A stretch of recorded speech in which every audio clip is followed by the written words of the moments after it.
I'm Chris Hahn, the Aggressive Progressive. Check out a new episode of the Aggressive Progressive podcast every Tuesday.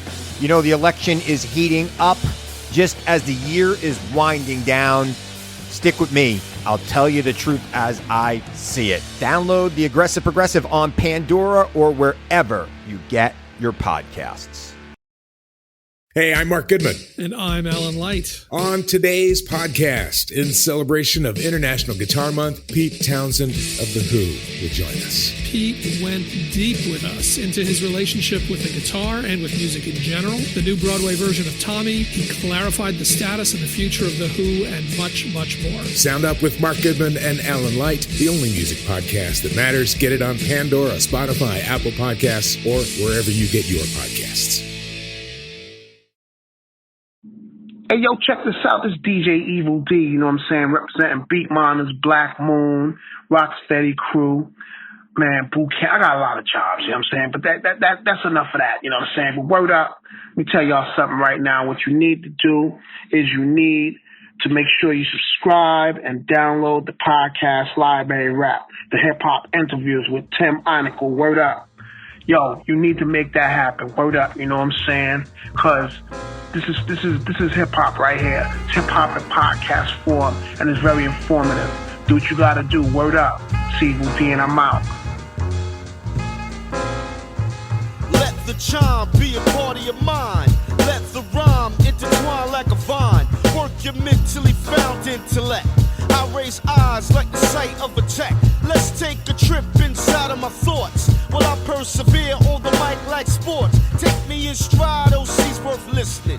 Watch the tricks. He's dope. He's a genius. These are just a couple of the verbs I've constantly heard from hip-hop artists about my next guest. And they are absolutely correct. He's OC, and I want to welcome him to Library Rap, the hip-hop interviews with Tim Einenkel. Thank you so much for being here. It is quite an honor. Made it.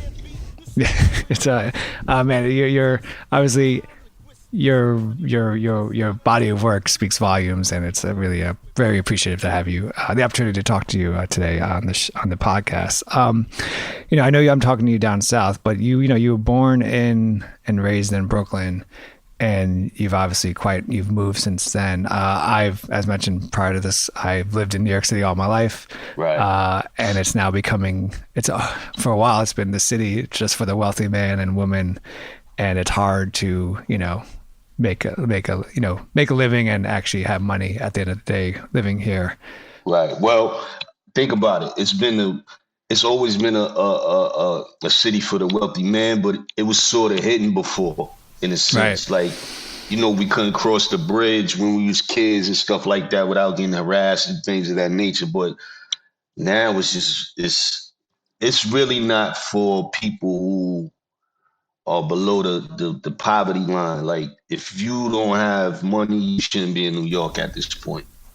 Right. I mean, yeah, because the wealth line expands now over to those, over the bridges and exactly.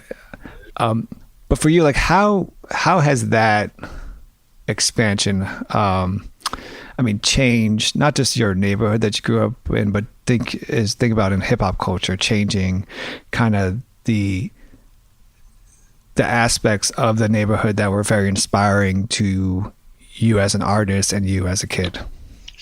Well, I was fortunate enough to grow up in Brooklyn and in Jamaica, Queens. So I lived in Brooklyn and Queens. The landscape has probably always been the same, but things change, people change. I never really thought about gentrification when I was young. So to see gentrification in not even in Brooklyn, in a place like South Jamaica, Queens, is weird to me. It's super weird. As opposed to looking back, over my life and looking at these neighborhoods and understanding how the music became a part of me from park jams to clubs later on and stuff like that. Like it's a total 360 to me. It's a total 360. And I think I always say to people, if I came out now, my music wouldn't have been the same. I don't know if that makes sense, but my time was 80s, 90s, you know what I'm saying? Yeah. Late 70s. So that was my time. I was fortunate to be born in that time. So it didn't affect who I am today. But had I been born after the 80s, it would have been a totally different thing. And I wanted to go, because that's the thing. So like for me, I was born in 79. So creating this podcast is really about, as going to school in East Harlem and living in Washington Heights, being able to not just listen to hip hop, but listen to rock and, a variety of music, but also at the same time, you're watching or listening to new music that is coming out, let's say in hip and rap that, it's important, but being a fifth grader, you don't know exactly why it's important, a self-destruction or a public, So I want to go back to 94 because I think as you know, I had Buckwild on the show, and I watched it. I watched it. And when he talked about you, thank you so much. And he talked about you. He said, I think he's a great songwriter. But then he also says, when he talked about obviously your record, Time's Up, he said, OC made something that just, it stood for something. And a lot of artists don't do that anymore. They don't write records that stand for something. Right. So can you take us back to the early 90s what was going on in hip hop music for you, but how did you know to make a record that stood for something? That's the thing. I didn't. Going back into the early 90s, you got to understand too, like, this is the weird shit. Hip hop is 47 years old on paper. I'm 49. So I'm older than hip hop on paper. You know what I'm saying? In the music business, which I try to explain to people, it's been around longer than me. You know what I'm saying? But from a business act. So thinking back to the 90s, man, all I think about is every artist that came out was different. The climate was different.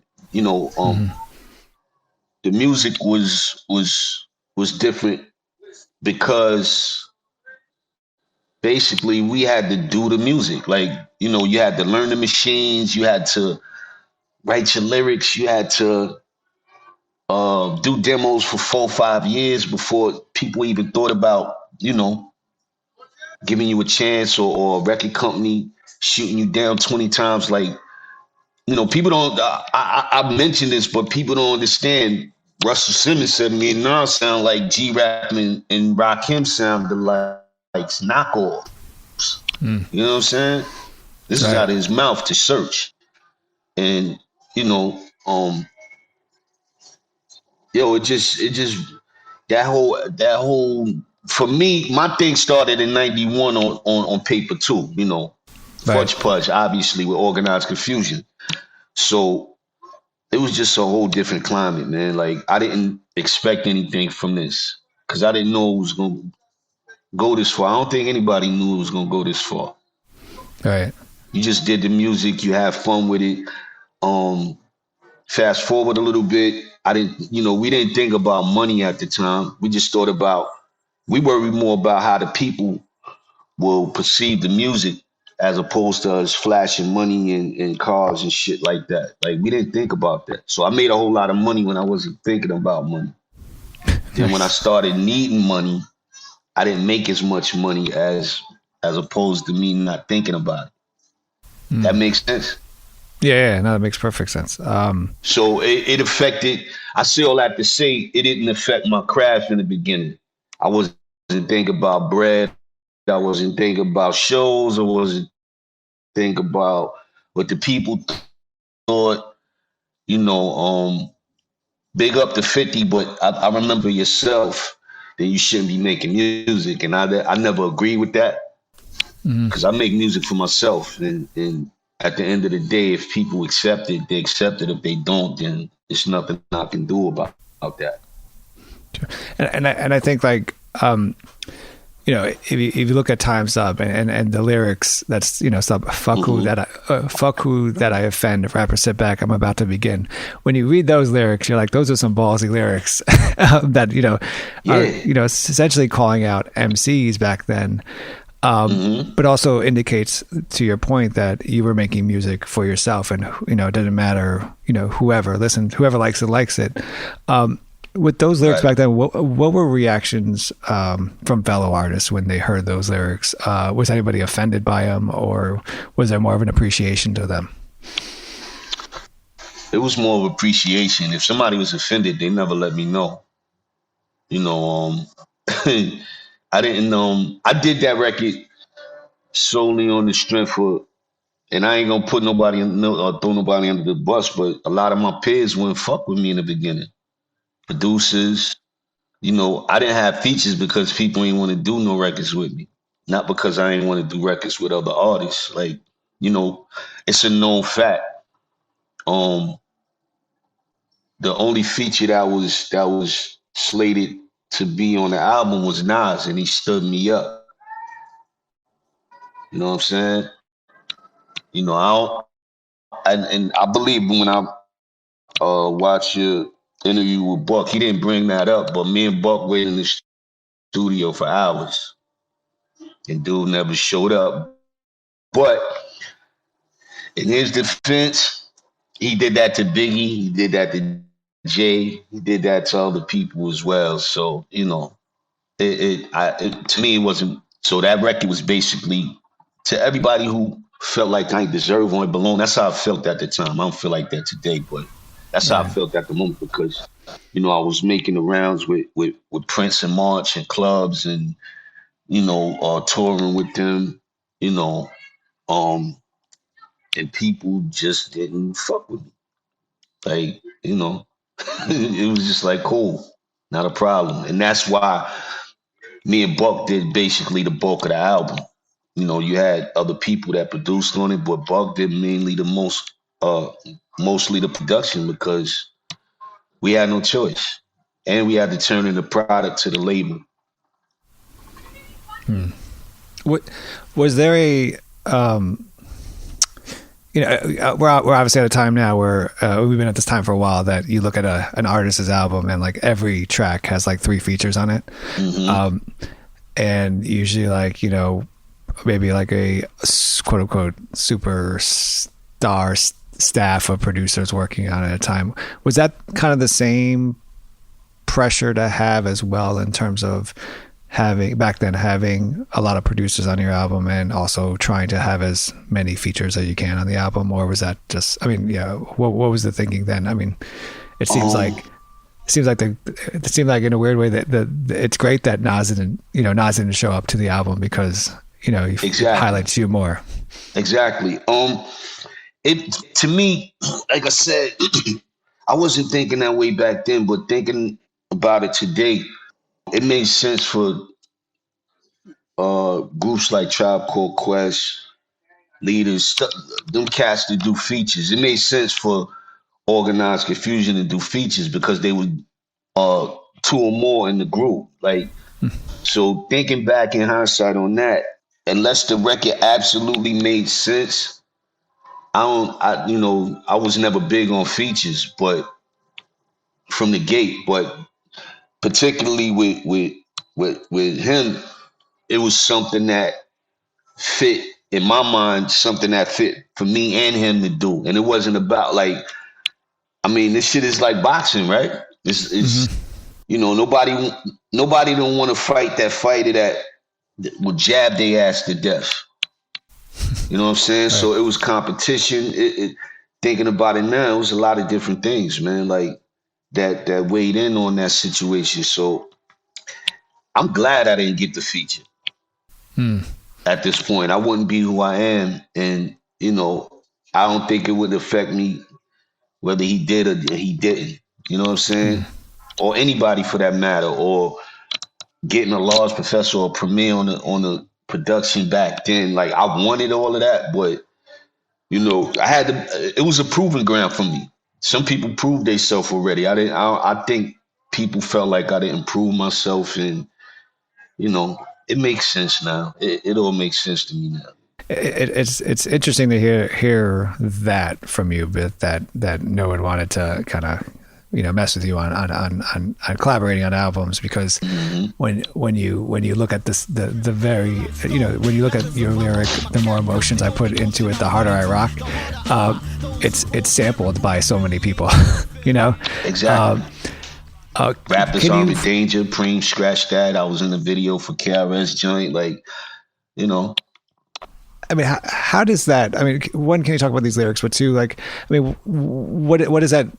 Is that kind of a nice? I mean, in a nice way, a good compliment that you're getting these. You're getting the accolades that obviously through music from fellow artists. Yeah, I mean, at that point, I think people were. I don't think people saw that record coming. I didn't see that coming. I didn't actually like the record. You know what I'm saying? I felt the record was incomplete. If you think about it, I'm probably one of the pioneers of 2 verses on a song, because that's only 2 verses. Or one of the guys who pioneered that, by accident. But the record just felt incomplete to me. So, it took Search convincing me, it took Buck convincing me, it took March and Prince saying you bugging. And I'm like, yo, it just feels incomplete. But then Search told me later on, like, yo, everybody has those records that, how can I say it? Everybody has those records where they don't like it, and it usually turns out to be something, the total opposite for that artist. Like, if you hate the record, it turns out to be a big record, or it turns out to be your stamp of approval for the industry on your debut. And I didn't see that coming. You know what I'm saying? And I let it fly. I just let it fly, and it was just like, wow. So the feedback from it, I mean, the proof is in the pudding. I toured with Big, I toured with Craig Mack with that record, and then, they took off. You know what I'm saying? But that was a big record. The record competed with Flavor in Your Ear, Juicy, stuff like that back then. You know what I'm saying? Right. And I didn't ask for that. And I didn't ask to go on the road with them either. It just happened. When you read up on you and you talk to other artists about you, there's this, and even through your music, you totally understand that you're not just like, you're not, when you talk about hip hop and hip hop culture, you kind of you define all you check off all the boxes in a way. You're not just the lyricist. You also have respect for the other elements of the culture. So I want to ask you about, and I eventually want to ask you about kind of the DJ and the importance of his or her in the art. But another thing that stands out about, and I don't want to keep going on about Time's Up, but one thing that stands out about Time's Up are the scratches, and Rock Raider famously doing these scratches. How did he get on this track? I mean, how did you all connect, and what was he able to bring to this track that kind of like, put it over the edge for you? Well, I mean, Rock Raider was part of our crew. He was part of D.I.T.C, DJ for Show and AG, he DJ'd for Finesse, early on, and he was just part of our crew, you know what I'm saying? I think he had won the DJ battle, World Supremacy and all of that around that time. He was winning battles and stuff, but he was just nice. And like I said, going back to the record, I just felt like the record was incomplete. So, fast forward, I go home, I listen to the record again and again and again, and I'm like, it needs scratches. So I came up with the Slick Rick sample to fly it in. And I was like, nah, this needs to be scratched. And Buck was like, let's ask Raider. You know what I'm saying? And he ended up doing Time's Up, and he did Ozone. You know what I'm saying? He did the scratches on Ozone as well. And it turned out the way it did. Why did you choose? Why did you choose Slick Rick as the sample you wanted? In my mind, it fit, and probably because he's my favorite artist. Yeah, nice. Yeah, that's my favorite artist. I think, he's a genius to this day. Like, you know, his record came, his debut album came out in '88. That should stand the test of time today. Yeah, it's true. I think that's one of the first albums I know, you know, back to front to back. Back to front, front to back. Everybody, I mean, come on. Jay made a record called The Ruler's Back. Not because he came up with the title. He made that because of Rick. Right, of course, yeah. No, it's like it's an incredible record. It's probably as an 11-year-old though, it probably would have got smacked a few times if I started saying "treat her like a prostitute" in front of my mom. Exactly. See, it was ballsy too. It was everything. Like, yo, I look at if I'm not mistaken, I don't know if his record is in the Rolling Stone top albums of all time, but if it's not, it's supposed to be there. Right, definitely should be. It's a treasured record. It's not even a hip hop record to me at this point. Right, and it covers also all the. I mean, it goes from like, you know, teenage love to exactly. Don't do drugs to partying to fashion to, you know, I was fronting and I got stuck up. Like he was honest. He was honest, and what was crazy about it too was the voices, man. I never heard no shit like that in my life.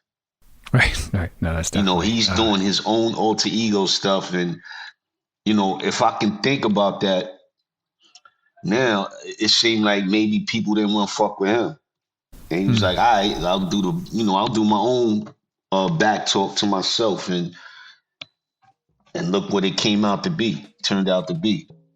One of the best albums. Yeah, one of the greatest albums of all time. All time.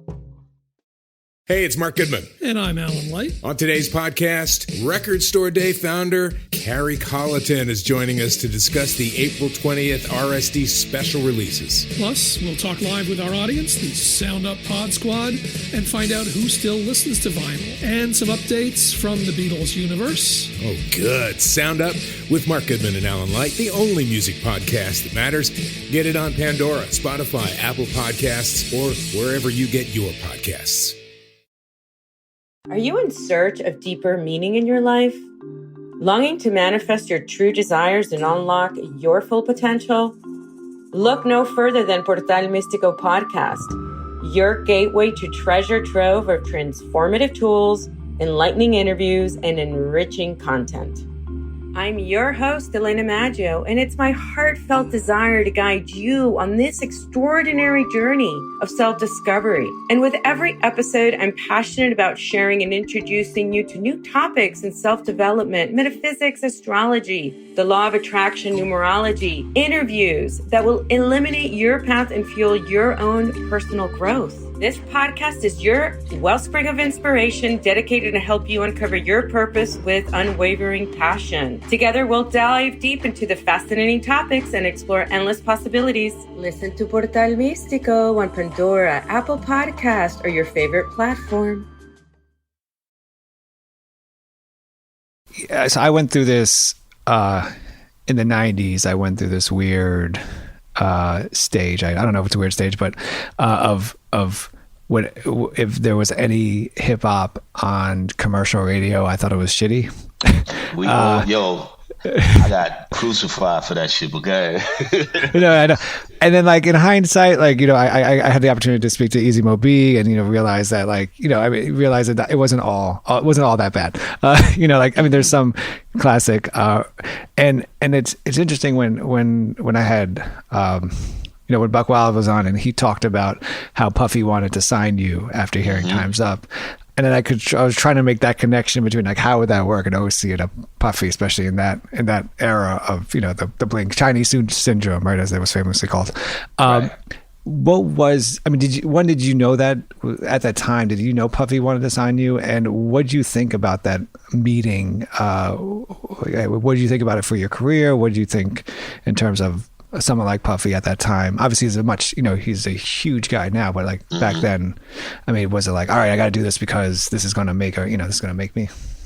I believe because, like I said, I wasn't on nobody's radar at first, so I went from not being on people's radar to being on a tour with probably one of the biggest artists of that year, Craig Mack. And this is what people don't understand, right?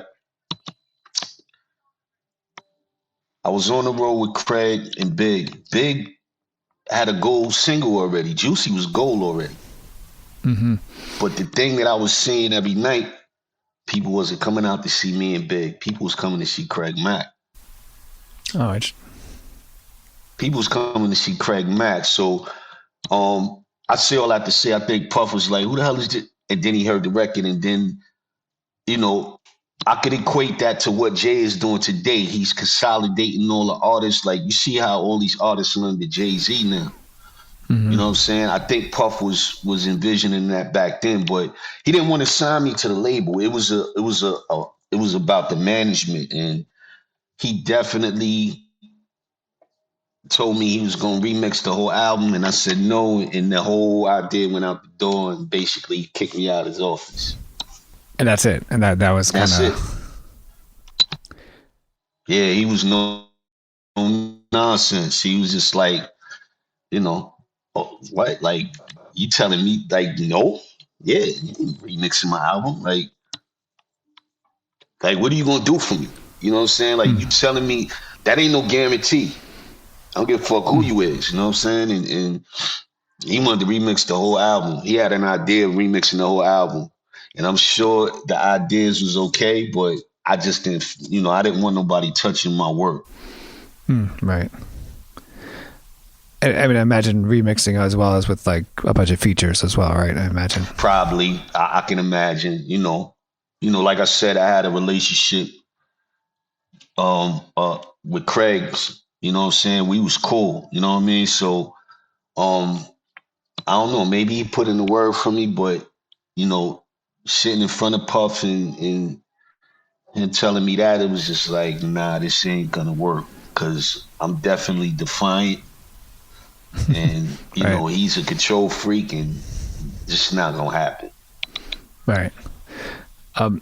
And I want to ask you about obviously the main producer behind this album, Buckwild, and we're at this age where you don't have to be in studio with anyone to create a song. You don't even have to be you could call yourself a producer, but right, which is weird as fuck, but right, you're a beat maker somewhat, I guess, that's emailing you a song that you might, so what is it about Buckwild that he's, as a producer, brings to the studio session that, not many producers bring to sessions? Buck is basically outspoken. But when it come to me and him, I don't know, man, we just click. Like, he'll let me take in, even if he's not sure about an idea, I'll explain it to him, or I'll let it be known. Let me just do it so you can understand it. You'll understand it better if I lay down a skeleton. You know what I'm saying? But Buck is a producer. Like, he produced. I listened. I took his guidance. I took what he said. If a word is not right, that don't feel right to me. That don't feel good to me. It feel good to you? Nah. I change it. Like, I take his guidance. You know what I'm saying? And I think I told Showbiz that a few years back when me and him was doing Same Moon and New Dawn projects. I said, I don't want to pick none of the music no more. Like, I just want I want to be produced again. Because I found myself after Bucky and Ness and being spoiled and being in the digging group that with a bunch of producers that I had an ear for picking music, but people didn't have this ear to find the right music for me. Not my crew, but people outside of the circle. You have beat makers and you have producers, and my crew to me is producers. Like, these guys, are the real deal. So with Buck, it was just always, shooting ideas back and forth, and mainly me and him being in the studio by ourselves with the engineer, no D.I.T.C, other D.I.T.C members, unless, we was working. We kept it super strict. At least that's how I did it with him. And I'd ask you about other producers. which I knew, but I kind of didn't know. So I don't know why I wrote. I didn't really know, but I know Organized Confusion, right? There, Pharaoh and Prinspo, obviously two incredible artists and MCs, and they're producers. I mean, they produced a few tracks for you on Word. And what is it about? Their whole debut album, basically, with the exception of a couple of joints. Right, and I think Pharaoh did Simon Says as well. Exactly. I believe. Well, him and his partner Lee did Simon Says, I believe. Right. Yeah. I think. Yeah. You're right. I think at least. Yeah. I think you're totally right on that. But and what's interesting is also he's their MC. So what is it about? How does that change kind of in a good way, the dynamic of when you're working with a producer that's also an MC, that also could like challenge you lyrically as well, I mean, that's some songwriting shit. Like, it's just like, I don't know if Buck mentioned this on your interview. I don't think he did, but the Faith record, I Love You, was my record first. Oh, wow. Buck produced I Love You. I had the record before Faith. I did a record called Master Your Eyes. It's all on the internet or whatever. It's been on the internet for years, but when I did the record, it felt incomplete to me. So I believe Buck was in Daddy's house on Hitman Studios, whatever, and he was playing music for Faith for somebody, and she mistakenly heard that joint and wanted the record. So when Buck presented it to me, I was like, this is demo stuff. And that's Faith Evans. She get busy. She's an incredible songwriter, incredible vocalist. Let her have it.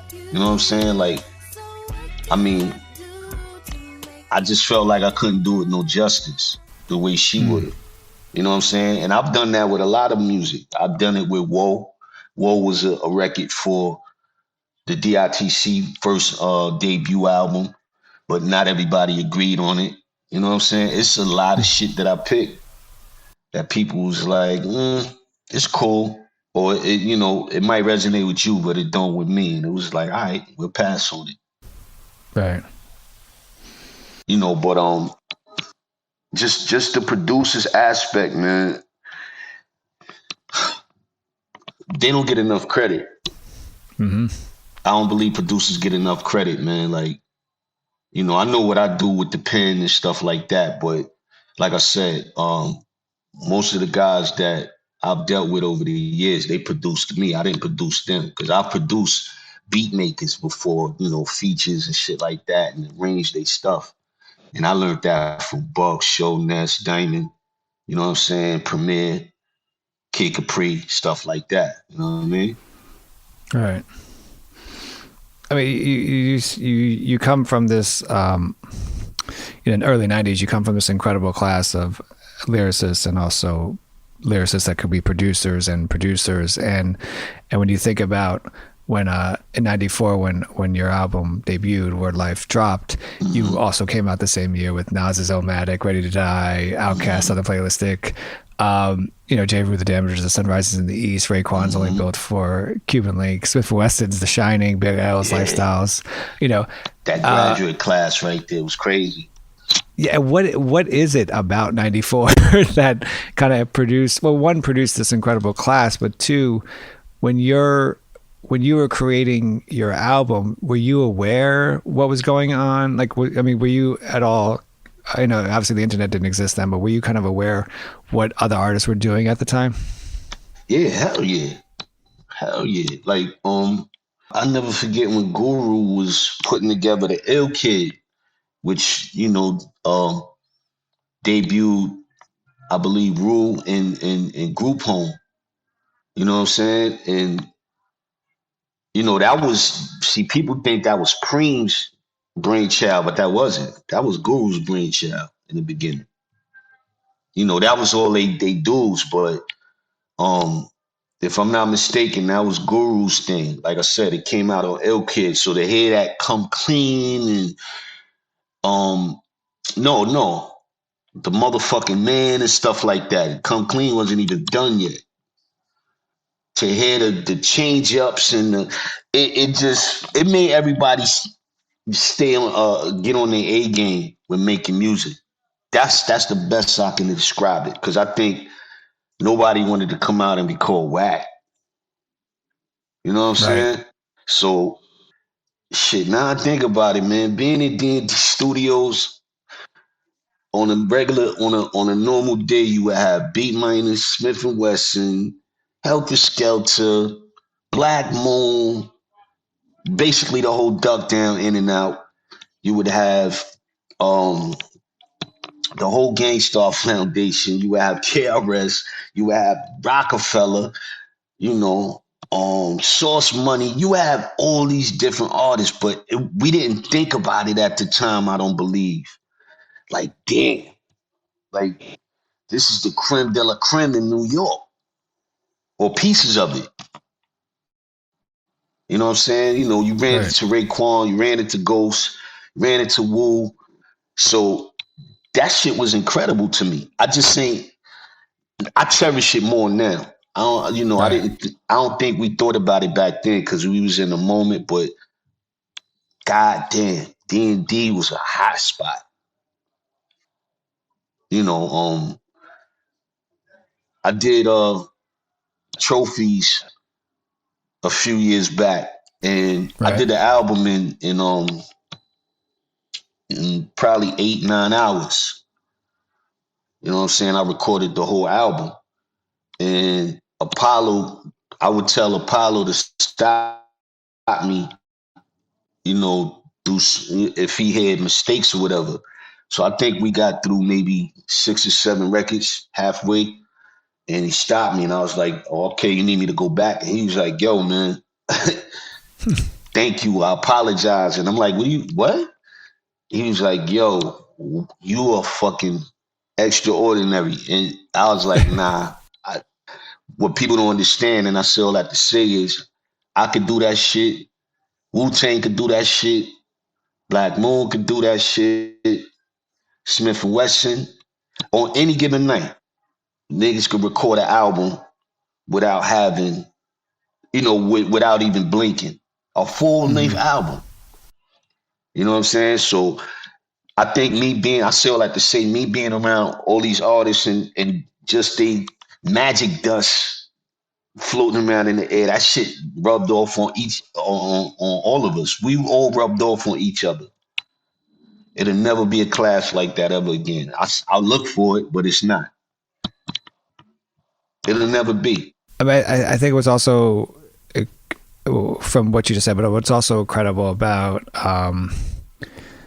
not just each, you know, the class kind of rubbing off on each other, is that when you even think about just the way I think for me, just the way your mind works in terms of the writing process and being able to select a sample or that you want scratched into a track, and then write around it. And I bring that up because, you know, I was talking with JS1 about your project you did with the track you did with him, Beyond. Yeah. And he talked about how you had this idea for the scratch of Beyond the Walls of Intelligence by Nas. Right. And then you took that scratch and then you kind of wrote an entire song that based on that scratch, which to me is just pure genius. How does that work? I mean, can you take us into, for this moment, this creative process on just having a scratch and then writing an entire track around it? I think that's a cheat code for me. I think that's a cheat code for a lot of people who not. It's easy to do it. I think a kid could do that. You know, if you give them the basics in school, learn how to read, penmanship, you know, proofreading, all that stuff. I still like to say, basically, you know, if I was given titles like that throughout to record a whole album, I would probably have an album done in a day. Oh wow! Because I mean, you're given, that's like sort of like a cheat code in a sense. I don't know if that makes sense or not. Like, if you give me a clean feed such and such, and I research clean feed, and you know, it gives me fuel. You know, I'm already ahead of the curve because I'm, you know, clean feed has meaning to it, or it's a company or it's whatever it is. You know what I'm saying? It's a audio or it's easy for me to do that. I can't even explain how it's done. It's just give me a title and I usually do that with the producers. Like, yo, if you feel like you have a idea, give it to me. You know what I'm saying? Or break it down to me. And we did that a lot. Me and Buck did that a lot. Is this also something that you use during, or you could, I don't know if you use something during freestyling? I mean, are you able to, is that the equivalent of being like when someone throws out words, it's a little easier to create the rhyme of a freestyle versus if you have to do, generally off the top of your head without any concepts behind it? Yeah, that's just it, man. I've never been a freestyler. Yo, I ain't never been no battle rapper, none of that. Like, some people assume certain things, but I'm like, to hear certain things, I'll get an idea and keep it to myself and build in my head. But that's just another skill in itself. Yeah. People just definitely rock off the top of their dome and make perfect sense on some supernatural shit. Like, them guys is geniuses to me. Craig G, Super Nat, Eminem, Rhyme Fest. Like, these guys is geniuses, and I'm forgetting a whole bunch of people, but that's not easy. That takes years and years of practice. I want to go back to trophies because when Apollo Brown in 2012 was interviewed by Torre from Rappers Out of Control, why he wanted to work with you on this album, the quote is, "Always one of the greatest MCs out ever." What is the reaction to your statement? But why did you want to work with Apollo Brown? Just to do something different. I've always worked with people who was either on the same page in the sense that I was trying to get on, or I just saw something. Like, he was out already, but I think he had the Left project out prior to that. But it didn't get as big until after he put in his body of work later on. But I don't know, it was just something about him, man. Like, his energy for wanting to do a project together. And he sent me a bunch of music, you know what I'm saying? And then we had a long conversation for a few hours, just talking about life in general. And from that conversation, he came up with Trophies. That was his idea. That was totally his idea. And, like I just said before to you, I always tell people, if you have something that you feel like we could build on, bring it to the table. Don't be afraid to talk about it. Like, I'm not gonna shut it down. You know what I'm saying? I'm open to it. And, Trophies was his idea. I remember us not arguing in a bad way, but arguing about whose name was gonna go first. Cause I was like, yo, it's your project, your name should go first. And he was like, nah, but you the vet. And I was like, that don't mean shit. Like, I'm basically a feature artist on your production. That's it. We not a group, none of that. So put Apollo Brown featuring OC, but they turned around and did Apollo Brown and OC, and I was like, it's cool. You look at that project and you think about concept songs that you've had this kind of, I think, incredible ability to write, and you look at Nautica off the project. Right. Whose idea was that? But two, how do you come up with that concept and then find with Apollo the kind of that? How do you know the perfect beat that matches with it? Especially when you're trying to convey such a story about kind of essentially a storm hitting New York. Oh nah, that was easy. That was like I said, he had sent me he sent me 38 to 40 joints. And I was super impressed. But I would ride around in my truck at the time and listen to the music. I would do that in general. But I lived in Greenpoint at the time. So I lived down the block from the East River. And it just happened to be a super, I don't know which hurricane it was, but it was a hurricane coming, and I seen the water rising up at the dock, where I would park at and just look out onto the water. And that shit was I seen it throughout the day, going back and forth to the driving back and forth to the dock, the water level. And then I just got possessed right there. Like, I came up with the Nautica. Like, I wrote that right there on the spot. You know what I'm saying? And that was probably one of the early records that was written, early on. You know what I'm saying? And it made sense to me because I always tell people, at the end of the day, I write from a perspective of everyday life. Like, I used to get writer's block. I don't get writer's block no more. At this point, it's always something to talk about. We living and breathing. You and I living and breathing. Like, it should never be a time where you couldn't do journalism and do an interview with somebody. It's too many artists not to. And right. I just felt this. I feel the same way about writing, man. Like, getting stuck in things of that nature. That shit don't apply to me no more. Like, I can write at will, but I can really write if I get something in front of me that's really, evoking that feeling. So if I get some incredible production in front of me, you're gonna get an incredible record. If you put some mediocre in front of me, music in front of me, that's what you're gonna get. Before we continue to move up in your career, I wanted to, you obviously worked with incredible producers and artists, and I wanted to kind of throw out their names to you and then get kind of, a couple of sentences of kind of why do you work with them, and also what is it about them as artists that stand out to you. So of course I have to ask you about, first off, AG. A is a genius. A is literally a genius.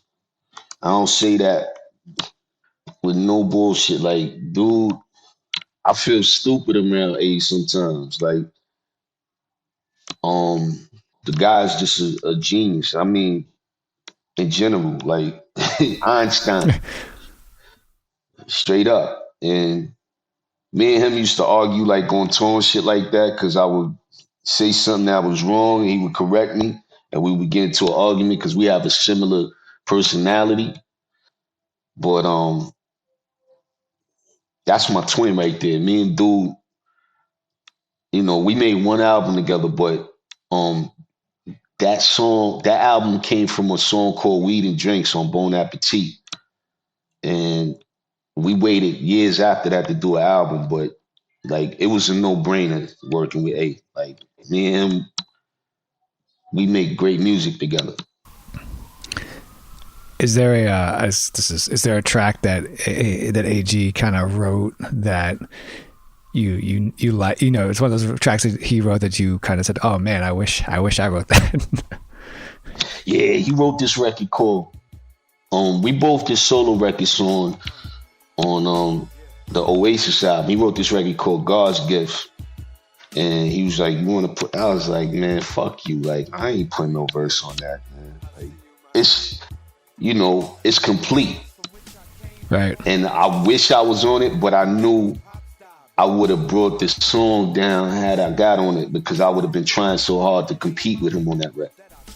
Right. I got you. Oh, that's cool. And it's not a hard record. It's what he wrote, the feeling of it. Next producer I want to ask you about is you've collaborated with Ray West, so kind of want to ask you about the project you guys did together, and what was it about him that made you want to collaborate, and what is it about him as a producer that kind of stands out? No rules. Ray has no rules, and I'm gonna make this clear every time I do an interview, and I've been doing it. The whole just my personal opinion, and it started with Rock Marcy. Like, Ray had a hand in a lot of that stuff. People don't really know that. you know, him and Rock Marcy is real tight. So a lot of the music, a lot of the style of music that's been ushered in by the Griseldas, the Husk Kingpins, the Che, the Shisha Pep. Like, Ray started that. Like, dude has no rules. Like, he'll loop some shit up, or he'll produce something, or he'll chop something, and I'm like, that's it? And he like, that's it. And we would sit down and laugh because he like, yo, you ain't got to write a whole 16 to that. Oh, if you feel you want to stop at 7 bars, stop. And I'm like, what? Like, that shit don't... But I have to go by somebody else's vision. And it made sense. It was like, okay, like, I'm not counting bars on it. He's like, nope. And I'm like, yo, that's awkward for me. He's like, no, it's not. Just, you know, like I said, once again, produce me. And it worked. So it's great to listen to you talk about letting producers produce you, because there has to be this trust, right? I mean, it's because ultimately it's your voice that we're going to hear. Right. So if the beat's weak, or, you know, unfortunately a lot of times you as the artist will get blamed for that, right? But exactly. Not, you know. So before I ask you about the next artist, I want to, where have you, and you've touched on it, but where did it take a while to get this, you know, trust producers to produce you? I mean, or was it just a natural thing for you? Nah, it was a natural thing. And I learned that from Prince and March. Like, you know, when I did Fudge Pudge, I was around them prior to that, you know, from living in, you know, me and March was neighbors in Southside Jamaica. He lived across the street from me. That's how I met Prince, through him. They went to high school together. But I say all that to say, when we did Fudge Pudge, I'll never forget, it was Large Professor was in the studio with us, you know, some of our crew. And at this time, I've been demoing music. So, you know, they would let me know off top, that's trash. That's cool. You know, especially Prince. Prince is more vocal and outspoken than Pharaoh. So it would be like, yo, don't sound like us. You know, sound like yourself. And I used to get upset at that because I look up to them dudes. So I would be like, sound like, you know, that's a compliment for me to be sounding like y'all. And they was like, nah, like, we not fucking with you. Fast forward, as they began to hear my demos, it just happened to be at the end of their album, you know what I'm saying, at this point. And they surprised me with that. That was the last record on the Organized Confusion album. And they was like, yo, you ready? And I was like, ready for what? I mean, they came up with the beat. Anton, the engineer and Power Play, played the keys on it. And I was so afraid, but anxious, excited, all at the same time. It just, you know, I was like, yo, I'm gonna just put my best foot forward. They either like it or they not. And they let it fly. You know what I'm saying? It became one of their biggest records on the album. You know, as far as to the people, you know what I'm saying? To certain people. You know, but it was totally opposite of what they did. If you listen back to that album on that record, as opposed to Hypnotical Gases or Prisoners, like, these dudes were super lyrical back then. Right. So I didn't know where I fit.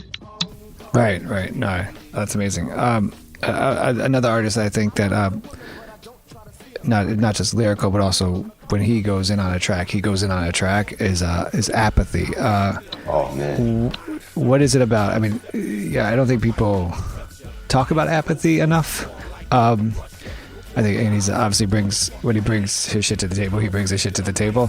What is it about him as an artist that few people kind of get about him, and why? What is it about him that kind of helps you, I think, step up your game as an artist? I look at App like Pharaoh. I look at him in the same vein as Farrell when it comes to lyricism and a writer. Like, you know, when App stepped in me first at an organized confusion reunion, and he basically was like, he was fanned out, and I'm gonna explain it, but he was fanned out. He had OC Word Life on cassette. He had Organized Confusion Stress Extinction Agenda on cassette. I believe he had the debut on cassette, and I'm looking at him, and he like, yo, I'm Apathy. I'm like, I know you are. Like, what's up, man? And we laughed, and he was like, yo. He stood there for a second. He was like, yo, can you sign this for me? And I was like, what? And we laughed again. And then I don't know, we just got cool. We exchanged numbers, and then he started asking to produce. Like he was like, yo, I have an idea. He's really a go-getter. App is a super go-getter. So he like, yo, I want to produce an album for you. I was like, I don't even know you. Fuck out of here. Like, and it turned into what about later on down the line, like just talking and having conversations on the phone, and what about us doing an album? And I was like, yo, I don't know if me and you fit. Like, you know, he's super. Don't get it wrong. Don't get me wrong. I'm not putting myself beneath the radar of lyricists, but I'm a lyricist in a different way. These guys, to me, they go rabbit hole lyricists. I don't know if that makes sense, but right. dudes like Apathy and Pharaoh and Chino XL and Ras Cash, and you know, they go cerebral deep. And I do cerebral shit, but they some other motherfuckers to me. Like, they superheroes to me. Right. I see what you're saying. Like, yeah, I got you. Like, you're like, how the fuck did you come up with that? What are you thinking? Yeah. Right. No. So to listen back to me and App's album, it was like, damn, I fit. And he like, why wouldn't you? And I was like, because it's, you know, some things ain't meant to be together, man. You obviously continue to write. You continue to do music, and in 2018, with PF Cutting, you released Opium. On the track 88. There's an incredible display of sampling and scratching, and what you spit is so there's a display. I'm trying to describe this the best I could. At one part of the song, there's some scratching and sampling, and then after that, coming out of that scratch and sample, you spit Bomb Squad, Collage, PF Set the Mood, Got It Feeling Like a PE Interlude in a time rap between 87 and 92. Can you kind of talk about the meaning behind these lyrics, but also talk about the impact of Bomb Squad's, you know, the legendary Bomb Squad's production on you as an artist? I think subconsciously, when I listen to PF, you know, I think about Blase, right?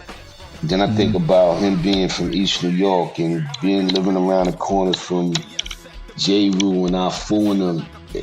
To me, I think that just from them being from the same area, that the sound was similar, right? So I believe I went over to P.S. crib, and Sean was still alive. Sean P was still alive at this time. But I went over there to lay vocals and you know, for features and stuff like that. I would go to P's crib, and he's playing me music that production he's doing for people, and I'm like, oh shit, like, what are you doing? And he's like, well, I'm knocking this album out with Sean. You know, I'm doing this, I'm doing that. And I'm like, wow. So fast forward, I do a few more outside features, you know, playing vocals in his crib. And Pete passes away. And PF was in a different space after that. I seen it, you know what I'm saying? And I just basically was like, yo, man, like, you know, music is therapy, basically, and let's record a couple of records. or he put the idea to me, and we started recording records, and it felt like a Guru premiere moment for me. That album reminds me of some Guru premiere shit. And I kept telling him that, and he was like, word? I was like, yeah, this shit remind me of Guru premiere moment. This, the title, everything. You know, that's who I channeled when I went in on that album. Guru and Premier together. Like, we missing that element right now. Hey, I'm Mark Goodman. And I'm Alan Light. On today's podcast, in celebration of International Guitar Month, Pete Townsend of The Who will join us. Pete went deep with us into his relationship with the guitar and with music in general, the new Broadway version of Tommy. He clarified the status and the future of The Who, and much, much more. Sound Up with Mark Goodman and Alan Light, the only music podcast that matters. Get it on Pandora, Spotify, Apple Podcasts, or wherever you get your podcasts.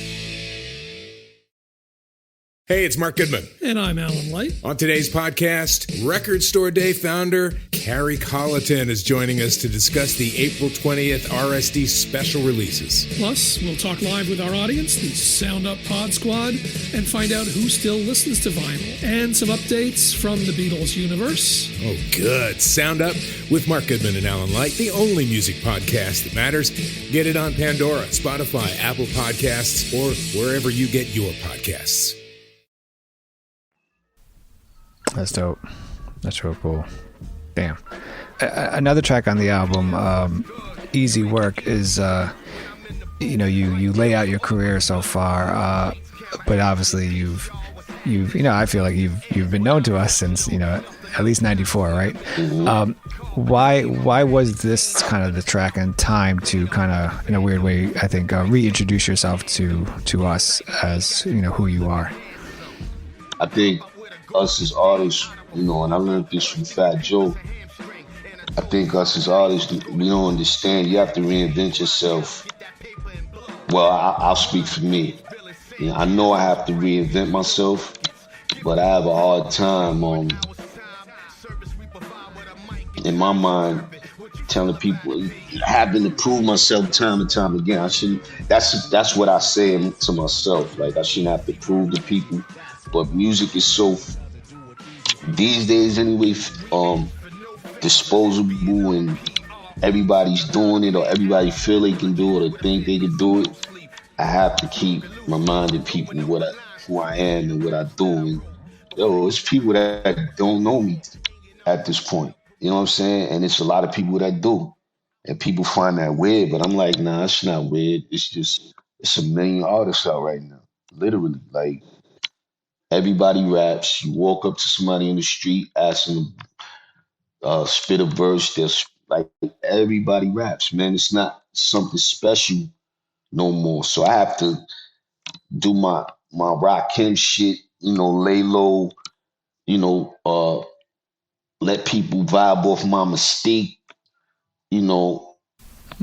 People not seeing me too much works in my favor. That don't work for everybody. It just don't work for everybody. So for me, it's just like, this is just what it is, man. Like, I have to remind people. I shouldn't have to, but I do. They don't put it like this. They don't embrace people, our own peers and people alike don't embrace. They'll write us off fast. Like, I heard people talk about G-Rap, and it was like, yo, that's G-Rap, man. Like, what are you talking about? Right. Like, you crazy? Like, that's blasphemy, man. To talk any sideways shit about G. He ushered in Styles, if anything. Like, you wouldn't be doing what you're doing if it wasn't for him. Right. I mean, when you ever do when people do their top whatever list and they don't have the people that actually, the reason why a lot of artists are actually the artists they are is because they're not acknowledging the people before them. Exactly.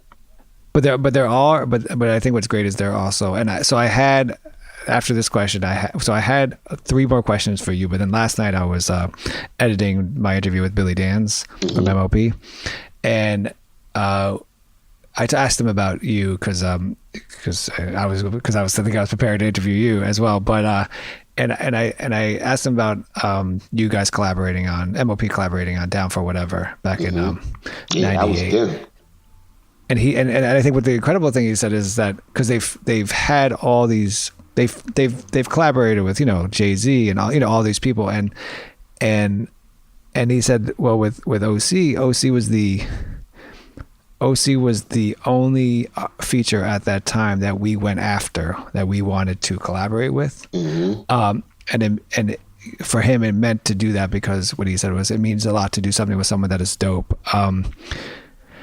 I feel like it speaks volumes to you as an artist and what it means for other artists to collaborate with you. I mean, what if you kind of remember what that collaboration was like, but also what does it mean for some, you know, Billy Dance to still talk about to you today about how impactful I think that collaboration was with you?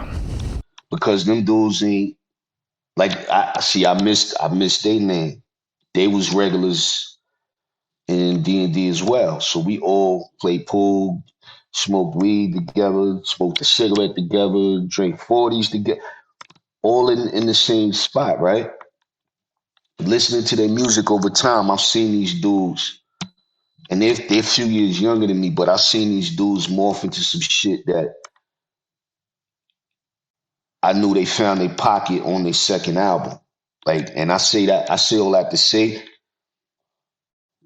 you get past all the gun shit that people say they talk, these dudes is geniuses. They lyricists to me. They're super incredible. They're in a whole bottle by themselves, man. Like, I love MOP. Like, it's no category for them in my mind. Like, them dudes is just, they extraordinary at what they do. If you ever seen them, or if you ever seen a clip of them recording and their process of recording and all that shit, it's unmatched, man. It's unmatched. Like, Billy and Fame they just probably one of my favorite groups ever. And, you know, it's nothing too much I can say about them. Like, they're just super incredible to this day. And you're right, they done shit with Hove and whoever. Bus, you know, Bus is they man. So people like, damn, Buster, you know, today the kids are Buster, MOP. Like, nah, this is normal for them. They always did collaborations with Buster. Like, it's the same energy. Buster's an incredible artist as well, but that energy makes sense because they can match energy for energy with each other, and it turns out to be some incredible shit. Right. And I had the opportunity, I think a year or two ago, to actually see him a live show, and that is just, I mean, talk about energy that, man, you know. Listen, I don't want to perform with them like, you know what I'm saying? Like, yo, they sound like they records, number one. Number two, the interaction between Fame and Slap, I mean, between Fame, Slap and Dance they special, man. They got some special shit that they special sauce is crazy. I love them dudes, period. That's dope. In 2019, D.I.T.C Studios Volume 2 was released, and you're featured, you know, 3 tracks. One of the tracks of the album is Juggernauts, featuring, speaking of Fame. You had this, I think, incredible moment of you do a salute to Big L with the lyrics. This here's a warning shot in the air, like when you first heard the enemy say I won't stop till I'm in a box. The flow by Lamont called him the crown prince of the immortals, which is us. I don't think, I feel we talk about Big L a lot, but we don't give him the credit a lot that is due to, speaking of birthing a lot of styles. What was it about Big L that, you know, impressed you as an artist? Especially, was there stuff that he was doing prior to his passing in hip hop that people do now, or was kind of, you know, shuttered? I mean, what lessons can we use from Big L that we could still use today? Big L knew every rhyme that he wrote literally. Like I ain't never seen nobody to this day, and the closest I could probably say is maybe most likely Source Money and Hove, and as far as matching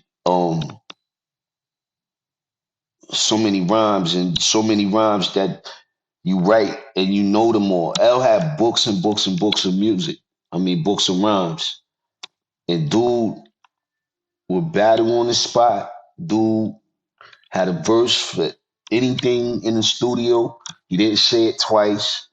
Dude was young too, and he was just full of energy. Like he wanted to be a superstar. Mm-hmm. This is what people don't understand. That spot, so to speak, that Jay is in, that's what L was shooting for. This is what people don't understand. And you know, it's mind-boggling when I hear people talk about Jay-Z now, like being a sellout and this and that and blah, blah, blah. And I just tell people, well, you wouldn't have liked Big L at this point because he was trying to be, he was shooting for the stars the same way Hove did, you know what I'm saying? And Joe, like, you know, I believe it was 3 superstars in our crew, circle, you know, that Finesse, Big L, and Joe. Joe and L definitely wanted to be superstars. Joe is in the spot that he's in today, you know, because that's what he wanted. It's no accident.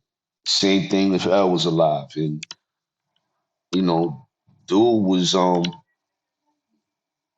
think he was headed out to Cali with Ness too, if I'm not mistaken, to write for Dre. He was one of those artists that was going out there to do that, along with I believe Royce and a few other people that was over there with Dre.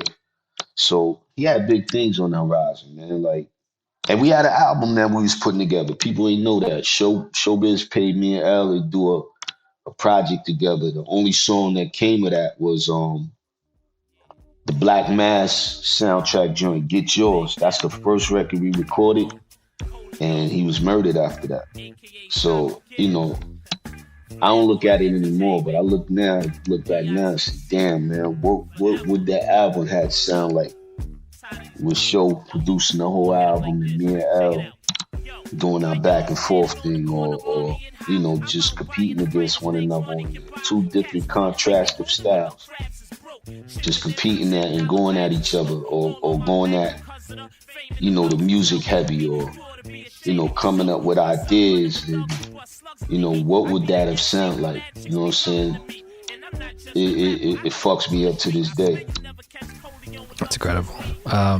You know, D.I.T.C has been, you know, going 25 years plus strong. What is for you? What is the important in 2020? What is the importance of D.I.T.C for you as a person, but also as an artist? Just the name in itself, like, yo, digging in the crates. Like, when you say that name, or when I hear people say, yeah, I was digging for some shit, or I was digging in the crates for some shit, I look at people and I smile, because at the end of the day, I don't think nobody would be saying that phrase if it wasn't for D.I.T.C. Like, these guys literally, you know, was putting a legacy together and they didn't even realize it. And I'm talking about Diamond and Showbiz at first. It wasn't nobody else. You know what I'm saying? It was them 2 first. Ness was around or behind them. You know, they all from the same hood, but, you know, digging in the crates was Diamond D and Showbiz in the beginning. And in turn, I would have to say Premier too. Premier is a official, unofficial D.I.T.C member. Like, they produced Finesse's first album. You know what I'm saying? But I don't think these guys foresaw what was to be 30 years, almost 30 years later. Like, you can't ask for shit like this. Like, it either happens or it don't. That's dope. And my last question, OC, thank you so much for this time. What's next for you? I mean, are you working on anything as a producer or even as an MC? What can we expect, I think, more for you in 2021? I don't know, man. Like, shit, I'm hoping the world don't end.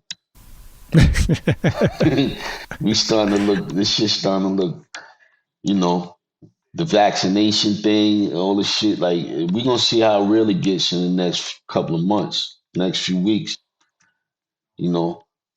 But, I'll be 50 this coming May, so I got one more album.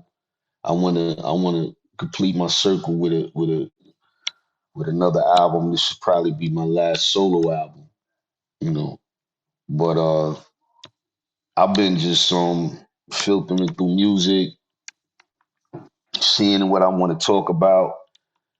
It's a lot of things to talk about. I just don't want to talk about this pandemic shit, man. But that seems to be the topic for all of us. This is some real life shit. So, but I'm trying not to just talk about that, man. Like, I'm just trying to figure this shit out like everybody else. And once I get wrap my mind around what I'm gonna do, I'm gonna get to work because I gotta get this shit done before May. That's my goal. Hopefully we could tour some more, which I don't know. Like, right. You need a vaccination to go overseas. You're gonna need a vaccination to get on a plane domestically if they can help it. So I don't know. I don't know what's to come. I'm just living, breathing, staying in shape, and hopefully, we'll get to see 2022. He's obviously the incredible artist. This is for me, it's a true honor to have you on the podcast. He's the legendary OC. Thank you so much for being on Library Rap, the hip hop interviews with Tim Einenkel. I really appreciate this. Thank you. Nah, man, your interviews is incredible. I watched Bucky joint. I watched a couple other joints. What more can I say, man? Like, shit, you're incredible yourself. Better pray God save y'all, cause we back. Nah, we never left. With that being said, let's skip the preliminaries. From the start of this here joint, the bassline's heavy, got me like. It's how my man Freddie Fox sound off his trademark, and I go, yo, I'm living, not in the sense of anger, meaning the flow serious from years of experience. Heavily sought for in my field, for the verbal ethic I instill. Rank General Omar, the Black Humphrey Bogart. These other rappers suck like blowjobs. At the expense, for lack of a better word, I couldn't build a better trap to attract vermin than a burner. Still running with my road dogs. Militant rap, this how it goes, y'all. Physio Mac with General Omar. We don't do half, we want the whole y'all. Let me show y'all. The company I keep is my cohorts. Top of the food chain, they should have told y'all. D.I.T.C, them niggas go hard. We don't go halfway, we want the whole y'all. Hey, I'm Mark Goodman. And I'm Alan Light. On today's podcast, in celebration of International Guitar Month, Pete Townsend of The Who will join us. Pete went deep with us into his relationship with the guitar and with music in general. The new Broadway version of Tommy. He clarified the status and the future of The Who and much, much more. Sound Up with Mark Goodman and Alan Light, the only music podcast that matters. Get it on Pandora, Spotify, Apple Podcasts, or wherever you get your podcasts. I'm Chris Hahn, the Aggressive Progressive. Check out a new episode of the Aggressive Progressive podcast every Tuesday. The election is heating up just as the year is winding down. Stick with me. I'll tell you the truth as I see it. Download the Aggressive Progressive on Pandora or wherever you get your podcasts.